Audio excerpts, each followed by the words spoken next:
গতকাল 25 জুলাই সকাল থেকে বিভিন্ন সোশ্যাল মিডিয়াতে ইউটিউবেতে একটি ভিডিও প্রচার করা হয়েছে খুবই নোংরা ধরনের, যেখানে স্ত্রী পুরুষ চরিত্র দেখা যাচ্ছে।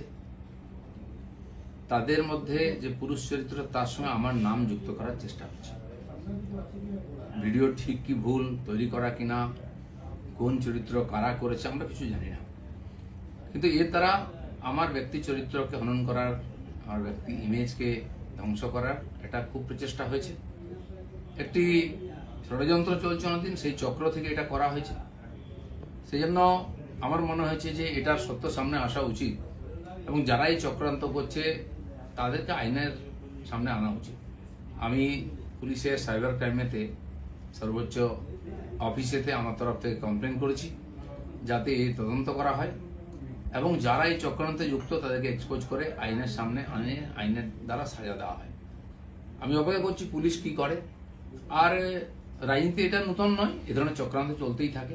অনেক বড় বড় নেতাদের, বড় বড় মানুষদের বিরুদ্ধে এই ধরনের চক্রান্ত হয়। এটা হচ্ছে শেষ অস্ত্র প্রয়োগ করে তাকে শেষ করে। আমাদের পার্টি তো 5-6 বছর আগে